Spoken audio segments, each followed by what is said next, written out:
Back to reality, my friends. This is what we're used to. And I'm smiling, but it's only because I don't want to cry. Today was straight up ugly. The game, the loss, the weather, the special teams, the whole damn thing. Oh, and speaking of ugly, did I mention that 4th and 1 that Kevin Stefansky tried to get cute on their end of the field? Embarrassing. Shameful. Terrible. And a bunch of words I can't say here on a news station, okay, even on the internet. I'm going to say it again. Kevin Stefansky must be fired. I'm going to say it again and again and again. Kevin Stefansky did not want Shadur Sanders, didn't even want him in the 5th round. Kevin Stefansky has done everything in his power to keep Shadur Sanders from succeeding in Cleveland as a 5th round pick against all odds. You just couldn't stand to see Shadur tie the game. You couldn't stand to have to stand up there after the game and answer questions about what you've been doing to Shadur, how you have been sabotaging, how you've been trying to stunt the kid's growth. There's no way anybody in the Browns locker room likes playing under Kevin Stefansky. Stefanski's terrible. Guys, look at this. The air in Cleveland hung heavy, a palpable melange of falling snowflakes and crushed dreams. The final whistle had blown. Not with a shriek of protest, but with a hollow, accepting sigh of a fan base that has seen this particular ghost before. The scoreboard glowed a cruel final verdict. Tennessee Titans 31, Cleveland Browns 29. But the numbers, stark as they were,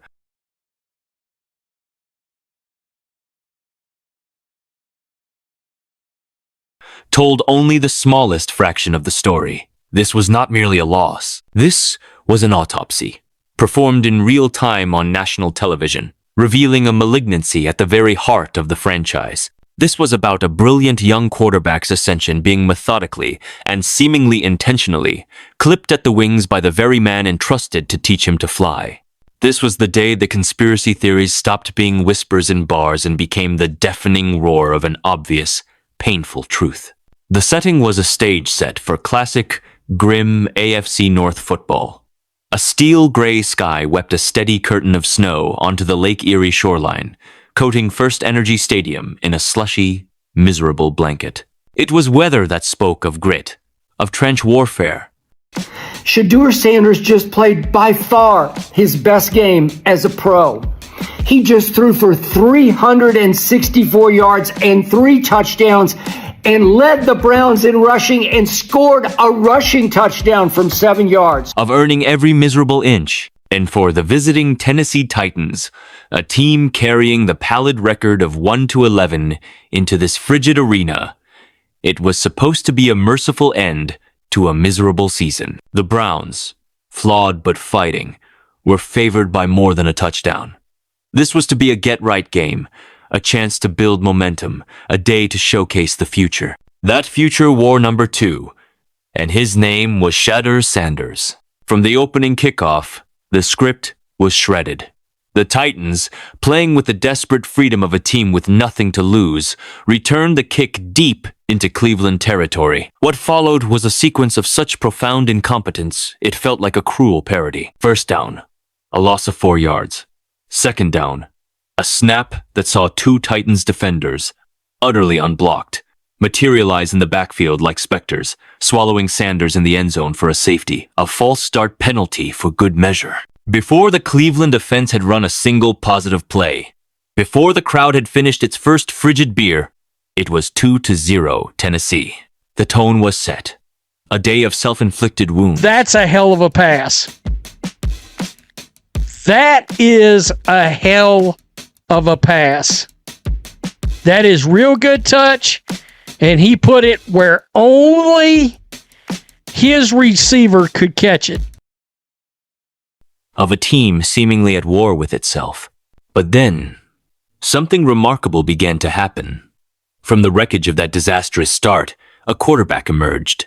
Shadur Sanders, the 5th-round pick, the afterthought in his own draft class. The player head coach Kevin Stefansky was reportedly reluctant to even select, began to play football not from a textbook, but from the soul, with his defense being systematically dismantled by Titans running back Tony Pa, who sliced through the Browns' front seven for 184 yards as if they were mere phantoms.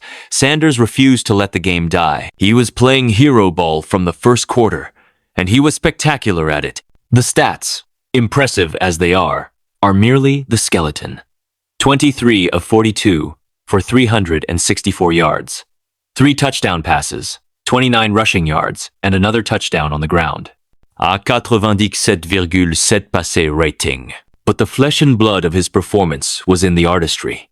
He dropped touch passes into buckets, throws that fell into the hands of Jerry Jeudy and rookie Harold Fannin Jr., like the snow falling softly around them. Perfect, quiet, and deadly. He ripped laser beams through tight windows, splitting defenders who seemed to have the play diagnosed. He scrambled, bought time, and kept his eyes downfield, turning potential disasters into explosive gains. He was, in short, everything a franchise dreams of finding. Resilient, gifted, and utterly clutch. He resurrected Jerry Jeudy from a season-long slumber, connecting with him for 76 yards and a touchdown. He built a symbiotic rhythm with Fannin Jr., the rookie, who erupted for 8 catches and 114 yards, each reception a testament to Sanders' precision and trust. Sanders was not managing the game. He was authoring it, paragraph by breathtaking paragraph, against a defense that knew the run was coming from Tennessee and still could not stop it. The narrative of the day became a stark dichotomy. The Browns' defense, a revered unit, being humiliated on the ground, versus Shadur Sanders, a rookie quarterback, performing aerial triage to keep his team's heart beating. Every time Tennessee seemed ready to deliver a knockout blow, extending their lead, Sanders would answer. A third down conversion here, a deep shot there, a perfectly executed red zone touchdown. Then came the masterpiece. Trailing 31-23, the season's flickering hope guttering in the wind and snow, Sanders took the field with 4:48 left on the clock. What followed was an 80-yard symphony in 7 plays. There was no panic, no desperation, just cold, surgical execution, completion, march down the field. He moved with the poise of a 10-year veteran, dissecting the Titans' secondary with a calm that belied the circumstances. He culminated the drive with a throw of such sublime beauty it should be hung in a museum, a back shoulder fade to Fannin Jr. in the corner of the end zone. A rainbow that cut through the gray Cleveland sky and landed with impossible softness for a 7-yard touchdown. 31-29. The deficit was 2 points, one successful 2-point conversion away from a tie game, with all the momentum, a quarterback white hot, and a deflated opponent ripe for the taking in overtime. The stadium, frozen and miserable moments before, erupted. This was it. This was the moment Shadur Sanders would cement his legend, would complete the impossible comeback, would force the entire NFL world to acknowledge what was becoming undeniably clear. Cleveland had stumbled into a diamond in the 5th round rough. Sanders trotted to the sideline, having just authored a legendary drive. He had thrown for 364 yards. He had accounted for 4 total touchdowns. He had just executed flawlessly in the high-pressure red zone. He had earned, through sheer force of will and transcendent talent, the right to finish what he started. Kevin Stefansky took that right away. In a decision that will live in Cleveland sports infamy, Stefansky pulled his quarterback, the hottest player on the field, the unequivocal reason they had a chance off the field for the most critical play of the season. The play call was not a quick pass, not a rollout, not a play-action look to the brilliant tight end. It was a Wildcat formation, a direct snap to running back Judkins, a primitive, simplistic, and utterly predictable run into the heart of the line. The result was as foregone as it was devastating. Judkins was swallowed by a swarm of Titans jerseys for a loss. No trickery, no innovation, just a blunt force collision that the Browns lost. The silence that fell over First Energy Stadium was more profound than any roar. It was the sound of 60,000 people simultaneously having a truth confirmed, a truth they feared, but dared not speak. Their head coach did not trust their quarterback. Worse, it felt like he was actively undermining him. The conspiracy, long simmering in the underbelly of talk radio and fan forums, boiled over into mainstream reality. The reports from draft night resurfaced with vicious clarity. Stefansky didn't want Sanders. He argued against the pick, even in the 5th round. And now, his actions on the field painted a damning picture. This was no longer about conservative play calling or analytical choices.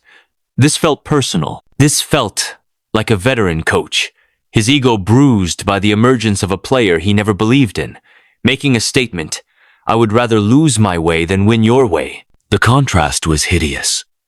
On one sideline, Cam Ward, the anointed Hasson overall pick of the Titans, had a pedestrian day, 14 of 28 for 117 yards.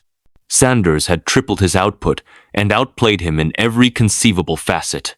Titans defenders had mockingly performed Sanders' signature celebration after a score earlier, a sign of disrespect that only fueled his fire. Yet, the greatest disrespect came not from the opposition, but from his own headset. The opposing defense acknowledged his threat enough to mock him. His own coach refused to acknowledge him enough to trust him with the season. The post-game narrative wasn't about a tough loss. It was about betrayal. Stefansky's decision screamed a toxic message to the entire locker room. Your effort, your brilliance, is subject to my skepticism. I will override momentum, chemistry, and plain-eyed evidence to assert my control. What player, what leader in that room could look at Sanders' performance and then at that Wildcat call and believe this was a unified operation fighting to win? The fissure between coach and quarterback was now a canyon, visible from space. For owner Jimmy Haslam, this is the inflection point. Franchises are defined by these moments.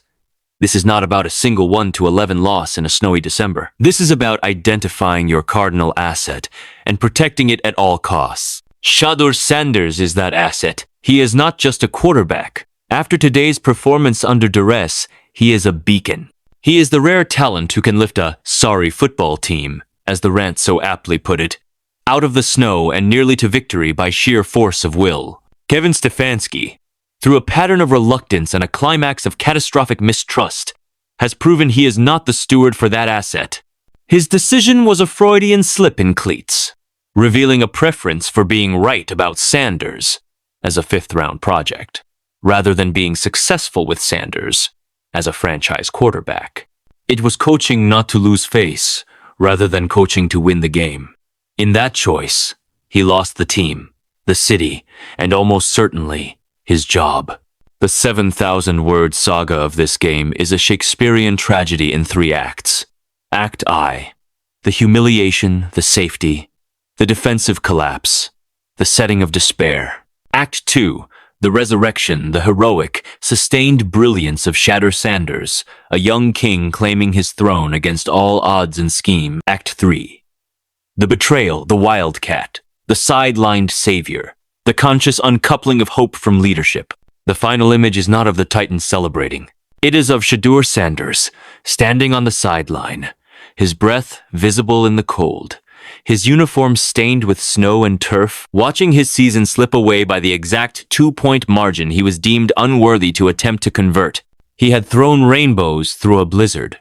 He had been the only flame in the freezing cold, and his reward was to be treated as an ember that could not be trusted to start a fire. The kitchen, as the Rant so vividly declared, has its chef. A prodigy who can cook under the most intense pressure, but the owner must now decide if he will continue to employ a manager who seems hell-bent on turning off the stove every time the meal nears perfection. The future of the Cleveland Browns, for once, is vividly clear. It wears number 2, and to secure it, they must be willing to lose the man who, on a snowy, ugly Sunday, proved he would rather lose games than see that future succeed.